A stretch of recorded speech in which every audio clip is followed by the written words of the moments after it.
Reason तो मैंने बता दिया कि हम शुद्ध हिंदी घर पे नहीं बोलते हैं, इसलिए हमें बहुत प्रैक्टिस की जरूरत है। दूसरा रीजन मैं अब बताने लगा हूं। आप में से कितने लोग, जैसे मैंने अभी ये नोट टेकिंग करी है, ऐसे डेली लाइफ में लिखते हैं? कितने लोग लिखते हैं इस तरीके से, बताइए। है लिखते हैं कहीं काम पे, यूनिवर्सिटी में असाइनमेंट्स या कुछ भी टाइपिंग में? इस तरीके से तो नहीं लिखते हम। ठीक है।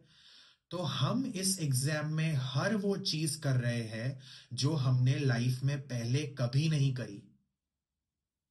समझ में आई बात? हम नोट टेकिंग ऐसे लिख रहे हैं जो हमने कभी लाइफ में ऐसे नोट्स नहीं लिखी। हम शुद्ध हिंदी ऐसी बोल रहे हैं जो हमने सालों साल में नहीं बोली। इसीलिए हमें अभ्यास करना पड़ता है, प्रैक्टिस करनी पड़ती है। Clear? That is why to get in to the system of नाटी। ओके। अब ये नोट्स मैंने लिख ली, कीवर्ड्स लिख लिए, शॉर्ट में लिख लिए, सब हो गया। अब मेन चीज यहां पर क्या है?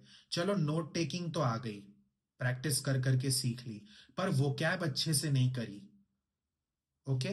तो क्लेम, कॉम्पेंसेशन, ये सब नहीं एकदम से मुंह में से निकलेगा कि भाई कैसे बोलें कॉम्पेंसेशन और क्लेम को कैसे सेट करें। ही क्लेम मेड फॉर कॉम्पेंसेशन, उसने मुआवजे के लिए दावा किया है। ये जो बोलते हैं इसको सेंटेंस स्ट्रक्चर, वर्ड का सेंटेंस में सही फिट करना, ये प्रैक्टिस से ही पॉसिबल है। ठीक है। अब यहां पे देखिए, आई सॉरी हियर दैट, ये सुनकर मुझे बुरा लगा। अब हम यहां हिंदी में ये बोलेंगे कि मैं क्षमा चाहूंगा, नहीं, वो क्षमा नहीं मांग रहा है। आई सॉरी हियर दैट का मतलब होता है he is expressing that he is feeling bad. ये वो वाला सॉरी है। हमें मीनिंग समझना है सॉरी का, हमें बस सॉरी सुन के क्षमा नहीं मांगनी है। ओके। इसको बोलते हैं नाटी में मीनिंग डिलीवर करना। हमें लिटरली हर वर्ड का वर्ड टू वर्ड ट्रांसलेशन नहीं करना है। I am sorry to hear that, ये सुनकर बुरा लगा। फिर क्या लिखा है? दिस इज रिगार्डिंग कोलिजन और यू कॉल एक्सीडेंट, ये टक्कर के बारे में है या आप उसे हादसा बुला सकते हैं।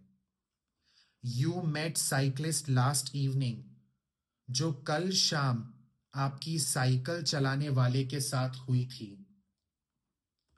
ही क्लेम मेड फॉर कॉम्पेंसेशन, उसने मुआवजे के लिए दावा किया है।